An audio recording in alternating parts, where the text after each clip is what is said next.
నమస్తే, నేను కిషోర్ కుమార్. ఈ వీడియో మీరు మొదటిసారి మన ఛానల్లో చూస్తున్నట్టయితే దయచేసి ఈ ఛానల్ని సబ్స్క్రైబ్ చేయండి. అదేవిధంగా కింద మీకు హైప్ బటన్ కనిపిస్తే దాన్ని ప్రెస్ చేసి మాకు పాయింట్లు ఇవ్వడం కూడా మర్చిపోకండి. మీ ప్రోత్సాహమే మాకు కొండంత బలాన్ని ఇస్తుంది. ఈ వీడియోలో నేను తాజాగా హల్చల్ చేస్తున్నటువంటి అది గ్యాసిప్పా నిజమా అనేటటువంటి అంశం కాసేపు పక్కన పెడితే అందరి నోళ్ళలో నానుతూ సోషల్ మీడియాలో హల్చల్ చేస్తున్నటువంటి ఒక అంశం గురించి ప్రధానంగా ప్రస్తావించే ప్రయత్నం అయితే చేయబోతున్నాను. మీరు కూడా ఆ దృష్టిలోనే చూడండి తప్ప ఇందుట్లో వాస్తవాలు ఎంత ఉన్నాయి, జరుగుతుందా జరగదా, మాకు నమ్మకం లేదండి, మేము అలా అనుకోవట్లేదండి, ఈ కామెంట్లు వీటన్నిటిని కాసేపు పక్కన పెడదాం. జరుగుతుందా లేదా అనే సంగతి కాసేపు పక్కన పెడితే జరుగుతున్న ప్రచారం గురించి మాత్రం మాట్లాడే ప్రయత్నం, విశ్లేషించే ప్రయత్నం అయితే చేద్దాం. ఏంటయ్యా ఆ అంశం అంటే, రేపు 12వ తారీఖుకి కూటమి ప్రభుత్వం ఏర్పడి 2 సంవత్సరాలు పూర్తయి 3వ సంవత్సరంలోకి అడుగుపెట్టబోతున్నాం. ఈ తరుణంలోనే కాస్త ముందు కానీ కాస్త వెనక కానీ ఇంకొక మేజర్ బ్రేకింగ్ అంశం ఉండేటటువంటి అవకాశం ఉంది అని చెప్పేసి అంటున్నారు. అదేంటయ్యా అంటే, లిక్కర్ స్కామ్లో ఇప్పటి వరకు కేవలం పాత్రధారుల వరకే పరిమితమైపోయినటువంటి అంశం కాస్త ఇక మీదట సూత్రధారి వరకు వెళ్ళొచ్చు అని చెప్పేసి ఒక పాయింటు.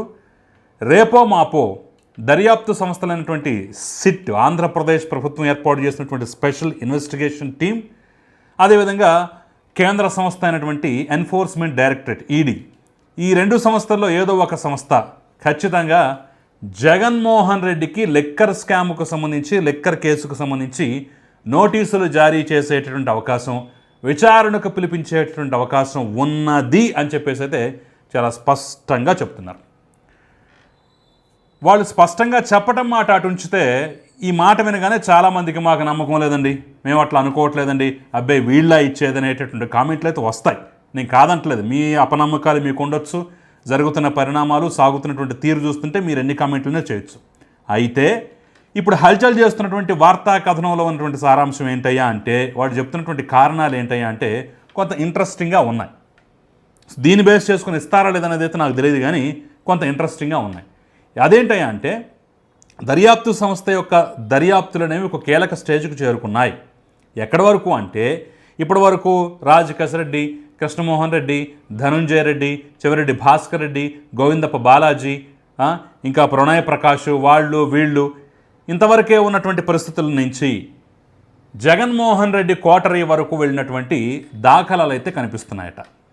జగన్మోహన్ రెడ్డికి సంబంధించినటువంటి ఆత్మగా పరిగణించేటటువంటి సజ్జల రామకృష్ణారెడ్డి, అతని పాత్ర ప్రమేయం కూడా ఉంది, అతనికి కూడా నోటీసులు జారీ చేస్తారని చెప్పేసి గతంలోనే వార్తలు వచ్చిన నేపథ్యంలో తాజాగా Jaganmohan Reddy PA K Nageshwar Reddy, KNR, అతని చుట్టూ తిరుగుతున్నటువంటి అంశాలు, అతను చేసినటువంటి స్కాములు, అతను దోచినటువంటి డబ్బు, అతను చేసినటువంటి అరాచకాలు, అతను కూడబెట్టుకున్నటువంటి ఇంత సొమ్ము అని చెప్పేసి రోజుకో రూపంలో వార్తా కథనాలన్నీ వచ్చి పడుతున్నటువంటి పరిస్థితుల్లో అతన్ని కూడా పిలిపించి విచారణ చేసినటువంటి నేపథ్యంలో ఈ లిక్కర్ స్కామ్కి ప్రధానమైనటువంటి సూత్రధారికి మధ్య వారధిగా నాగేశ్వర్ రెడ్డి పనిచేశాడు.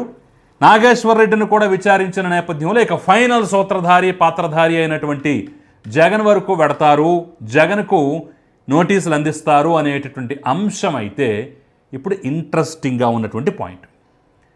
ఇప్పటి వరకు జగన్మోహన్ రెడ్డిని ఎందుకు అరెస్ట్ చేయట్లేదు, జగన్కి ఎందుకు నోటీసులు ఇవ్వట్లేదు, జగన్ ఎందుకు విచారణ పిలిపించలేదని చెప్పేసి మనం అందరం మాట్లాడుకున్నాం, ప్రశ్నించాం, అన్ని రకాలుగా దీని మీద చర్చలు జరిగాయి. ఒక దశలో అయితే ఈ కేసు తేలదులని చెప్పేసి వదిలేసాం. అయితే తాజాగా జరిగినటువంటి డెవలప్మెంట్లో జగన్మోహన్ రెడ్డి పిఏ హస్తం కూడా లిక్కర్ స్కామ్లో ఉంది, అతను కూడా ముడుపులు తీసుకున్నాడు, అతనే బ్రిడ్జ్గా పనిచేశాడు, అతను కూడబెట్టుకున్నటువంటి ఆస్తుల చిట్టా ఇది, 10,000 రూపాయలు 15,000 రూపాయల ఉద్యోగానికి కూడా గతిలేనటువంటి వ్యక్తి జగన్మోహన్ రెడ్డి సీఎం అవగానే 100,000 కోట్ల రూపాయలకి ఎలా పడగలెత్తాడని చెప్పేసి రోజు మనం వార్తా కథనాలు చూస్తున్నాగా, ఇక్కడ కొద్దిగా నమ్మకం బలపడుతోంది, ఇది కారణంగా చెప్పొచ్చు అని చెప్పేసి అంటున్నారు.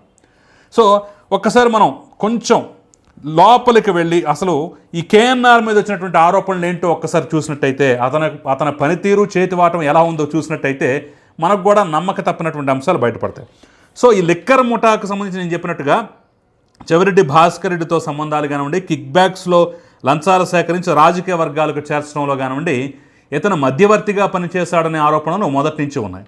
దాంతోపాటుగా తన భార్య శశికళ పేరిట తిరుపతి ప్రాంతంలో 10 ఎకరాల భూమి లిక్కర్ ఆరోపణలు ఉన్న వారి ద్వారా కేవీఆర్ ఇన్ఫ్రా ద్వారా రిజిస్ట్రేషన్ చేసుకున్నాడని, ఇదంతా దొంగ డబ్బుతో చేసిందని, ఇదంతా తప్పుడు మార్గంలో సంపాదించినటువంటి సొమ్ము ఆస్తులు అని చెప్పేసి కూడా ఆరోపణలు వచ్చాయి.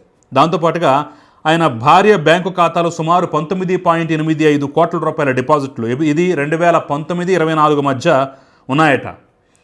విజయవాడ సమీపంలో కార్ షోరూము, హైదరాబాదు, తిరుపతి, బెంగళూరు, విజయవాడలో ఫ్లాట్లు, ప్రకాశం జిల్లాలో భూములు.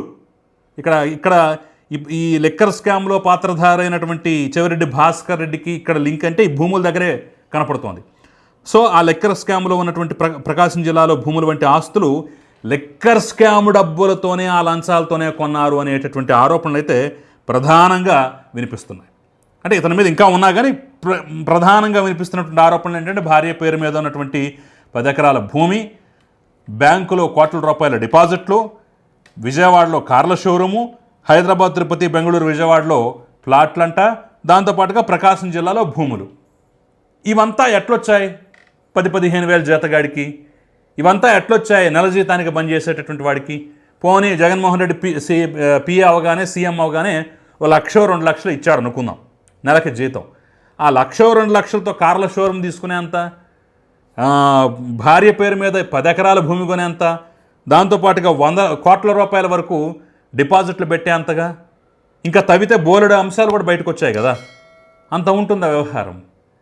సో ఈ లింక్ ఎప్పుడైతే ఎస్టాబ్లిష్ అయిందో, గతంలో సజ్జల గురించి కూడా ఇదే మాటలు మాట్లాడుకున్నారు, ఆయన పాత్ర ఉంది, ఆయనకు కూడా నోటీసులు ఇస్తారని.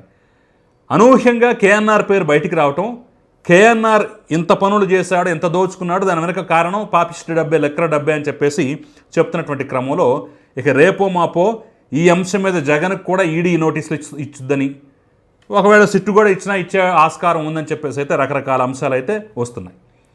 మరి ఒకవేళ జగన్మోహన్ రెడ్డికి నోటీసులు ఇస్తే ఏం జరుగుతుంది అంటే, ఇప్పుడు గోవిందప్ప బాలాజీ మిగతా వాళ్ళు ఉపయోగించుకున్నట్టుగానే చట్టాన్ని అంతకు మించి ఖచ్చితంగా ఉపయోగించుకుంటాడు. Point number 1. నెంబర్ 2, ఆంధ్రప్రదేశ్లో ఇంకేముంది, ప్రతిపక్షం మీద కుట్ర, మమ్మల్ని జైలు పాలు చేసే కుట్ర అని చెప్పేసి పెద్ద ఎత్తున ఆందోళన కార్యక్రమాలకు పిలుపునిస్తారు.